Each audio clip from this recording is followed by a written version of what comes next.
Bismillahirrahmanirrahim. Assalamualaikum warahmatullahi wabarakatuh. Alhamdulillahirabbil alamin. Wassalatu wassalamu ala asrofil anbiya'i wal mursalin Sayyidina wa maulana Muhammadin wa ala alihi wa sahbihi ajmain. Subhanaka la ilma lana illa ma 'allamtana innaka antal alimul hakim. A'udzu billahi minasy syaithanir rajim. Bismillahirrahmanirrahim. Aqimis salata liduluki syamsi illa ghasaqil laili wa qur'anal fajr. Inna qur'anal fajri kana mashuda. Wa minal laili fatahajjad bihi nafilatan laka asa ay yab'asaka rabbuka maqaman mahmuda. Wa qur rabbi adkhilni mudkhala sidqin wa akhrijni mukhraja sidqin waj'alni min ladunka sultanan nasira. Wa qul ja'al haqqu wa zahaqal batil innal batila kana zahuqa. Wa nunazzilu minal qur'ani ma huwa shifaa'un wa rahmatun lil mu'minina wa la yazidu az-zalimina illa khasara. Wa idza an'amna 'alal insani a'rada wa na'a bi janibihi wa idza massahu as-saru kana ya'usa. Kullun ya'malu ala sakilatihi farabbukum a'lamu biman huwa ahda sabila.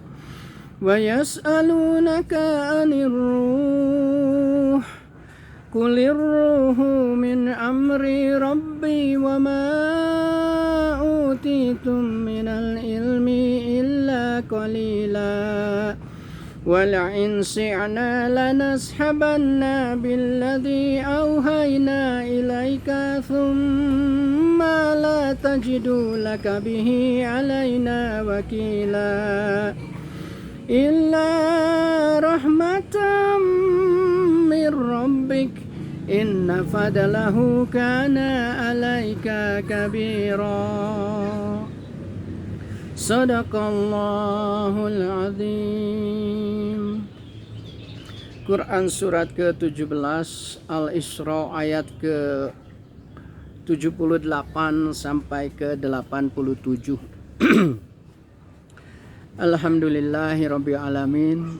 Akang Teteh, kembali saya kesempatan ini ingin mengajak Akang Teteh untuk berdoa untuk memperbaiki keimanan kita, memperbaiki ibadah kita. Tentu saja semua ini terutama untuk diri saya sendiri.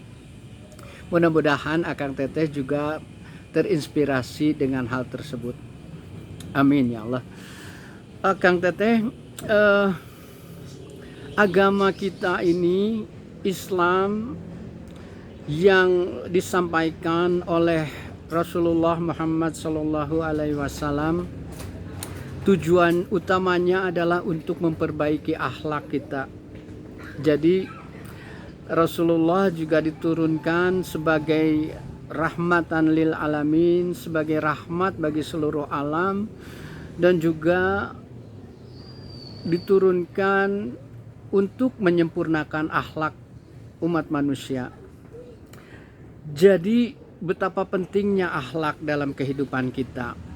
Kita sering mendengar akhlak gitu ya. Apa itu akhlak?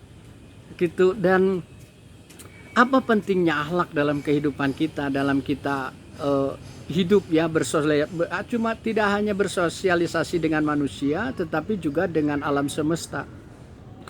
Akhlak berasal dari kata huluk dalam bahasa Arab yang artinya sifat, tabiat, perangai gitu ya, dan jamaknya menjadi akhlak. Nah, betapa pentingnya akhlak sampai harus diturunkan seorang rasul gitu ya untuk menyempurnakannya. Jadi apa bedanya akhlak sama etika sama norma? Apa bedanya? Nah, mungkin keterbatasan kita dalam mengenali akhlak dan bedanya sama etika sebenarnya. Kita sering mendengar yang penting mah jadi orang baik aja, nggak usah ngerugiin orang, nggak usah ngurusin dosa-dosa orang gitu. Yang penting mah diri sendiri aja, baiklah, itu udah cukup. Nah, sekilas terdengar benar pernyataan itu ya, tapi bagi orang beriman itu ada kurangnya, karena baik saja tidak cukup, harus didahului dengan iman, harus disertai dengan iman. Makanya orang-orang yang beriman dan melakukan amal soleh, itulah yang paling disukai oleh Allah.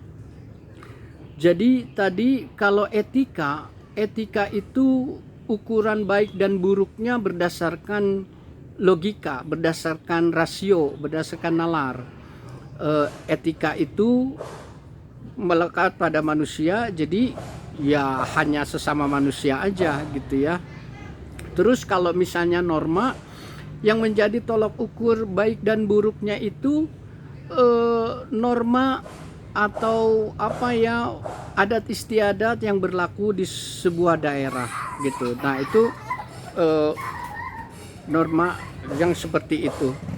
Nah, kalau akhlak itu sudah lebih spesifik lagi, lebih khusus lagi, lebih dalam lagi,